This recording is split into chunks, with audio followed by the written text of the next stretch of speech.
The NBA season is already off to a crazy start. We have the most 40-point games in season debuts in NBA history. We got people getting arrested and going to jail. Golden State and Oklahoma City is racking up overtime games. And then we have the return of the foul monger. Get this video a like, subscribe to the channel. We're going to break this down and more. That's one more for the good guys. I'm tired of being humble. I'm tired of letting people think they got a chance. This is my show. This is my camera. I run it all.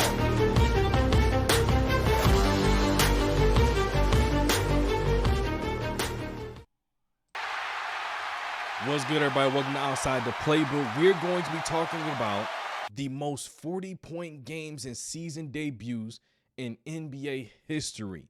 We got 5 of them up there.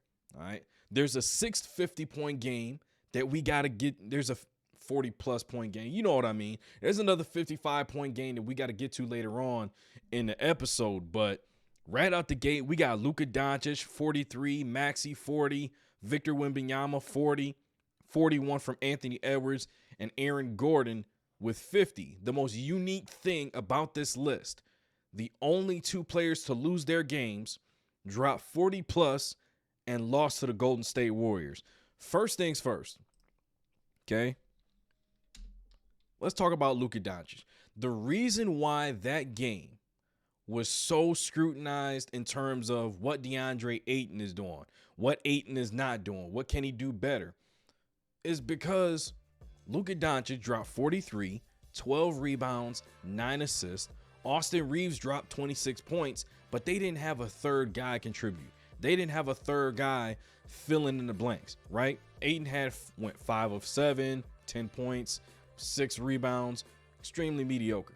But everybody was calling him soft in Phoenix for similar behavior. The man dropped 43, 12, and 9. Give this dude some help. If you're a big man and you're playing with a guy like Luka Doncic and you set a screen, you dive hard to the basket. Ask Gafford, ask Lively what that'll do for your game. That'll open everything up. So Luka dominated, 17 for 27, only made 2 threes, 7 to 10 from the free throw line, 9 assists on 3 turnovers. That's a great game in my opinion. 68.5 true shooting percentage. He played a great game.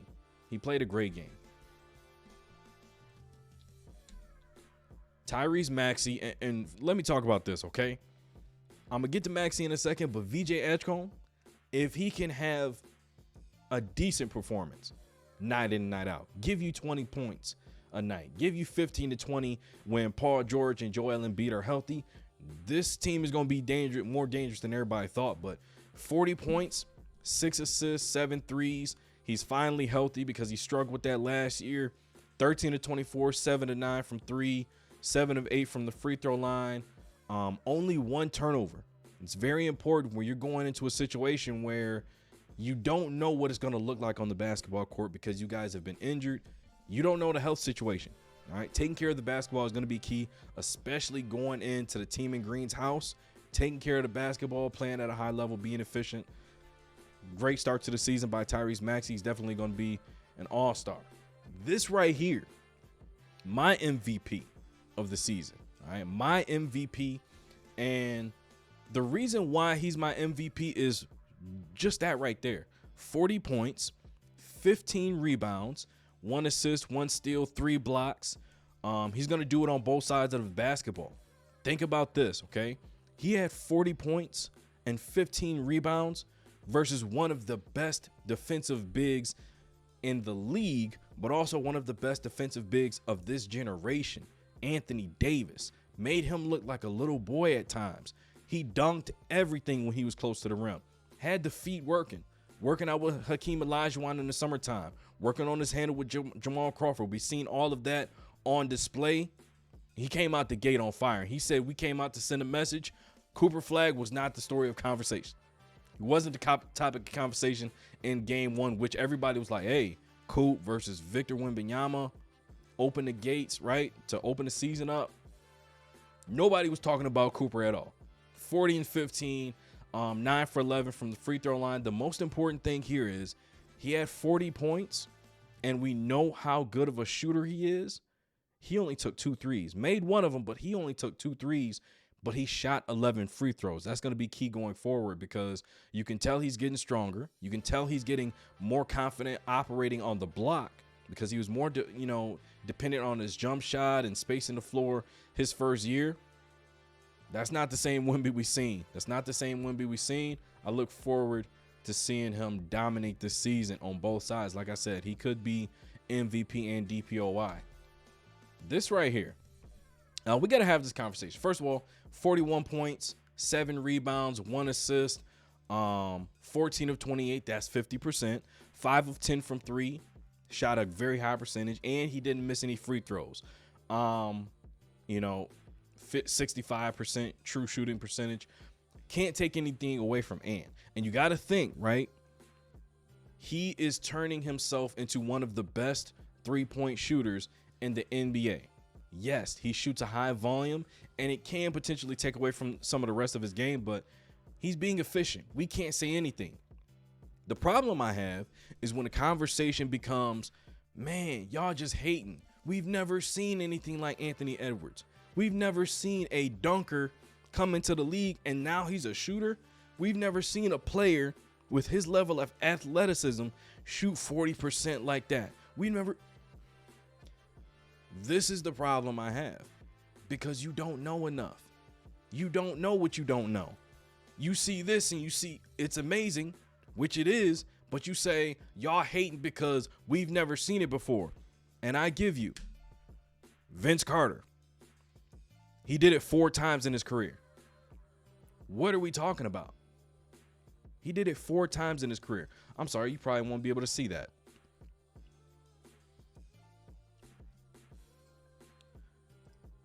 He did it 4 times in his career. 40.8, 40.6, 40.6, and 40.3. 2001, 2004, 2005, 99, 2000. 4 years of shooting over 40% from 3, and he is arguably the greatest dunker we have ever seen in the history of the game. Remember, go back, do your homework before you make a statement. The next person we got to talk about is Aaron Gordon, because what the heck? What the heck was he doing? 50 points, 10 threes. You shoot 81%. You go, first of all, dude went 7 for 7 in a span of like 6 minutes. Just went crazy out of his mind in a span of 6 minutes. Standing across from the greatest shooter of all time, and you do that? All respect. I have no critique. Whatsoever. 50 points, 8 rebounds, 2 assists, 81% from the field, 17 of 21, 10 of 11 from 3, 6 of 6 from the free throw line. What more can you ask? The man had a true shooting percentage. Listen to this. 105.8 true shooting percentage. Higher than 100%, okay? 105.8. Great game. You can't take anything away from him. The thing that makes me upset is, yeah, Joker had a triple-double, but Joker didn't give him anything. Didn't offer him anything.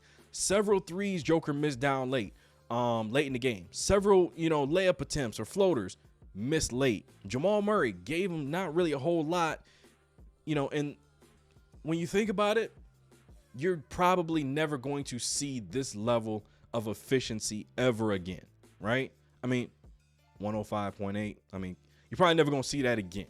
And they offered him the game ball. He said, no, I lost. I don't deserve the game ball. Admirable, but you would like to have a game like this in a win. But it's not always how it happens. So, tough loss. Would love to see it in a dub, but you got to respect the game that he had. Out the gate, I think this is the number 1 performance of week 1 so far. We're going to see how things unfold tonight, Saturday, and Sunday, but so far, this is the game of the week. We got another thing to break down. We're going to talk about the Golden State Warriors and Oklahoma City Thunder, but check this out real quick. It's always with you. The rituals, the thrill, the hope and belief, the racing heart, sweaty palms. It's what keeps you going. Game after game. Block after block. The dream that this time might actually just happen. And if it does, well, you played your part along the way.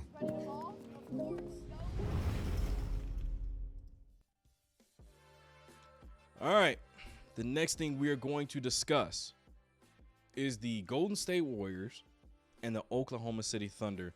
The way they've started this season, unbelievable basketball being played, but very important basketball. That's what gets lost in all of this. We see, hey, Warriors beat the Lakers, no LeBron. All right, cool. Then they turn around, they beat the Denver Nuggets. Cool. These are two good wins to start the season. Get your confidence up. This is important because this is a division matchup and they are not fully healthy. You don't know what the Lakers are going to look like 2 or 3 months from now. You don't know what they're going to look like when LeBron comes back. You don't know what deals they plan. You don't know any of that information. Having one up on the Lakers, not being fully healthy this early in the season, any win in the Western Conference is very important. But getting it against a team that is also in your division, extremely vital. You get, 16 of 16. Jimmy's challenging himself to shoot a higher free throw percentage from the line than Steph. Both of those dudes are at 100% right now. You get 31, 5, and 4 from Jimmy. 8, 9, and 7. The triple single from Draymond. You get 17 from Kuminga. And look, there were some questions. How does he fit? Not by us, but by Steve Kerr. I hope those questions have been answered. 17, 6, and 9 from him in game one. Steph, 23 points. He iced it late with a crazy shot over Gabe Vincent. And you know what? The thing that bothers me the most about that shot, the most annoying part is Gabe Vincent will walk over to the sideline and a coach will try to pull him over and say, see, nah, you got to do this. You got to go. No, I don't. No, I was standing in his face, hand up. Okay, that's Stephen Curry. Okay, you want to make any changes to how I was guarding him, you go do it. Other than that, leave me alone. I did everything I could. Buddy Hield, 5-3, 6 of 11, 17 points. I already told you, Luka dropped the 40 piece. 42, 43, 12, and 9. 26 from Austin Reeves. You play a game like that, you expect to win 9 times out of 10. On this night, they did just enough to not let the Lakers squeak out a dub. Okay, and it's very important, like I said, division win. This is a great dub for the Lakers. The next thing is the game last night versus the Denver Nuggets. I showed you that Aaron Gordon had one of the best 50-point games I've seen, and in the sense of efficiency, right? Jimmy Butler, 21 points, played pretty efficiently, right? 21, 6, and 5. You get 13, 8, and 8 from Draymond Green. Okay, 13, 8, and 8. 14, 5, and 3 from Jonathan Kuminga. He's efficient, right? 42 points, 6 rebounds, 7 assists, 3 steals, 2 turnovers.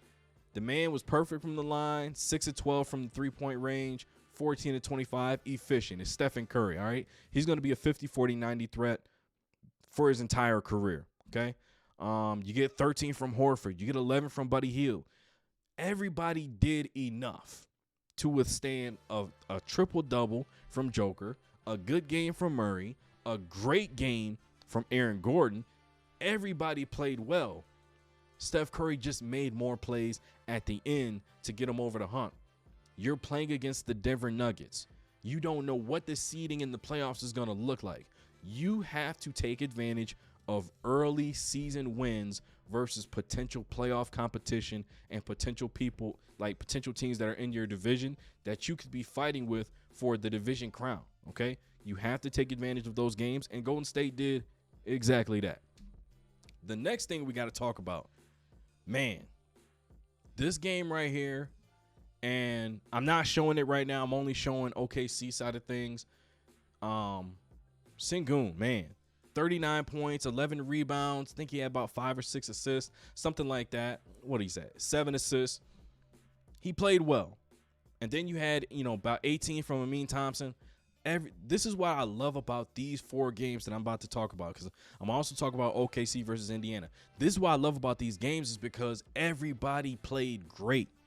There was no weaknesses in any of this. Everybody played great. On OKC side, this is how you want to come out and approach the game when you're standing across from Kevin Durant on ring night. He's coming back into OKC. You know he's going to be amped up and fired up. The crowd is going to be into it. You want to have a performance that lives up to the magnitude of the moment. 28 points, 7 rebounds. I think he did well in that department, especially coming out the gate. I think he had 18 to 20 points in the first half. Absolutely went crazy. Shai went into the fourth quarter with just 11 points. He had 24 points across the fourth, the first, and the second overtime. I mean, just came alive out of nowhere, important shots. Everybody's talking about, you know, the free throws, and people are going to talk about the push-off. Listen, man, you just can't guard him. A lot of situations, you just cannot guard him. What was it? Oh, that's the other person I want to talk about. AJ Mitchell. Where did this dude come from? Sam Stinkin' Presti, man. Where did this dude come from to be playing that way, full of confidence, on a championship team? In 15 minutes, he gives you 16. Well, let's look at the next game. In 38 minutes, important bump up in minutes. I mean, shout out to the coach. He gets 26 points. With great power comes great responsibility, right? That's the saying. With great minutes comes great production, or at least you need to have great production, and that's what he was given. He was given an opportunity, took full advantage of it. Hartenstein, 5 points, but he crashed the boards like crazy. Holmgren, 15 points, kind of struggled, wasn't really efficient, but I'm going to give you 12 rebounds. 55 and 8, 7 and 8, 23 and 9. Everybody was crashing the boards. That is going to be a very, very large difference maker when you don't have everybody rolling, when you don't have everybody knocking down shots. Chet had 28 the game before, comes back a struggling 15. Crash the glass. Crash the glass. On a night when Mathurin has about 36, you get 32 and 15 from Siakam. I mean, to combat these performances, you have Shai going off, 55. You have 23, you have 26, you got 15. That should be enough to stay within the game, but you have to find a way to play at a high level, doing the dirty work, steals, block shots, rebounds. Those are the categories where if you try to attack it relentlessly, you're going to give yourself a chance to win every time. And in this case, they got 60 rebounds. I mean, there's no Miles Turner. There's no Tyrese Halliburton. And they're down injuries because Nembhard went down, McConnell went down, and you still go to double overtime. Okay? Look, it's not always going to be pretty, but the fact that you can get it done, that is extremely important for this OKC team to start the season without J-Dub. All right, that's going to be extremely vital going forward. The next thing we're going to talk about is Shai Gilgeous-Alexander resurrecting this, how do I put it, foul monger gimmick. Yeah, resurrecting that. We're going to touch on it in just a minute, but check out this ad.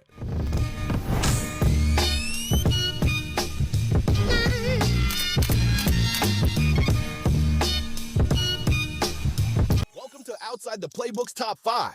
In this edition, we will be listing our top 5 players of day 1 and 2 in the NBA. Number 5.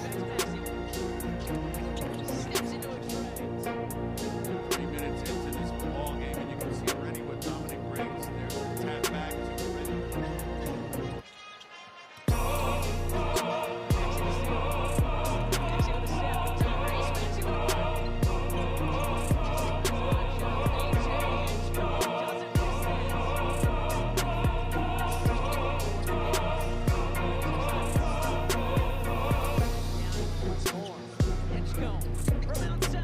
Number 4.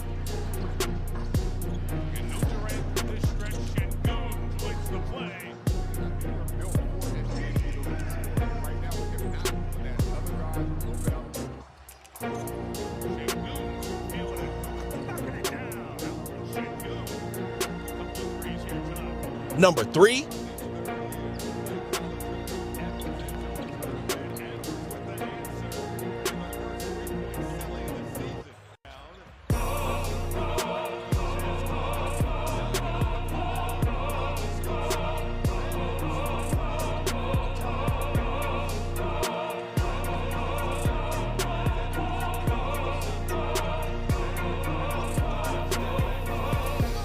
Number 2.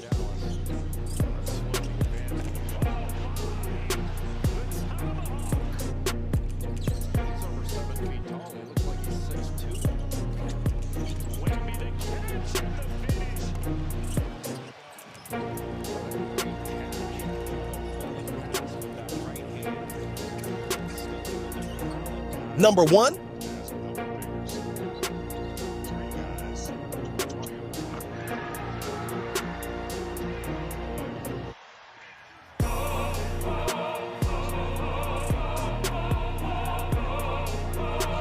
that rounds out our list of top 5 players of day 1 and 2 in the NBA. Be sure to hit that like button, subscribe to the channel, and tune in next week for another edition of Outside the Playbook's Top 5. One more for the good guys. All right, now the final topic of conversation. Like I said, we have the return of the foul monger. All right, there's a lot of people upset today because this man, the MVP of the league and finals MVP and the scoring champion, is back to his old ways. Now, 55 points, 8 rebounds, 5 assists, 2 steals, 1 block. Filling up the stat sheet. And he shot 48% from the field. You can say it's a volume night because he went 15 for 31, but 48% is 48%. Let's be fair about that. 2 for 7 from 3, not a bad night. I'm not mad at it. Okay, 2 of 7. But everybody seems to be focused on whatever is going on right here. All right, 23 for 26, and you hear comments like, man, he's got a friendly whistle.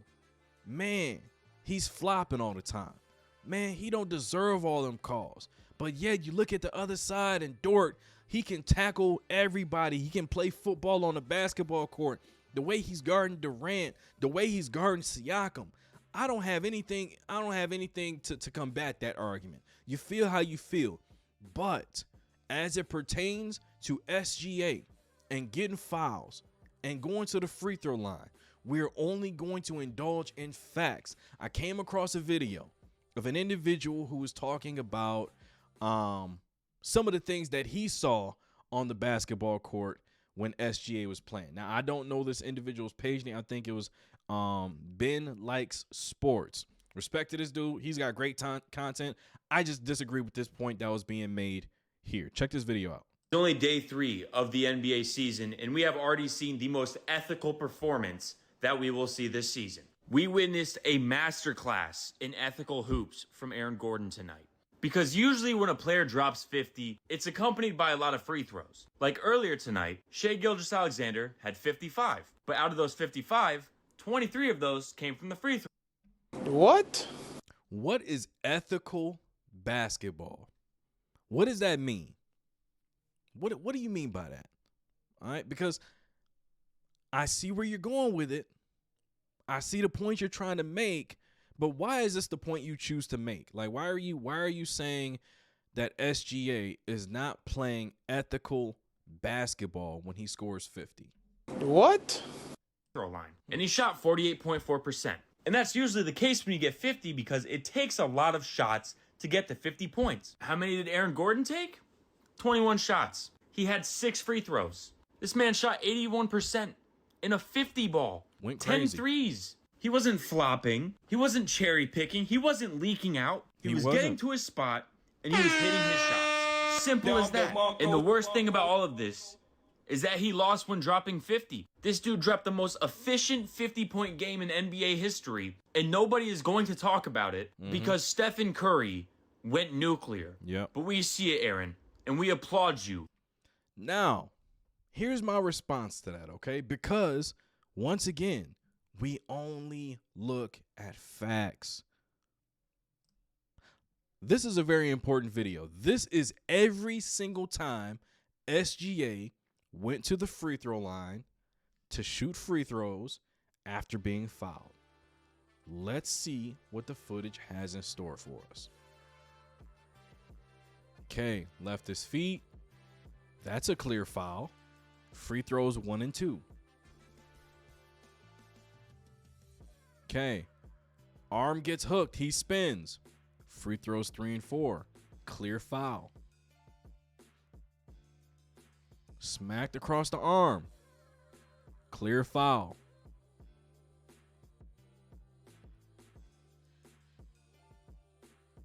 Okay. Foul. 6 and 7.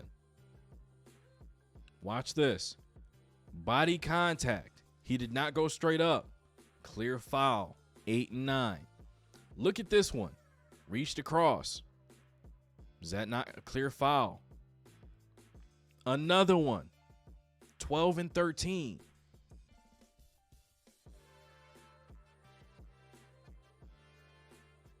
That's debatable. That I'll give you. That's a debatable one. Stay on your feet, young fella. Foul. Intentional foul because they got to stay in the game.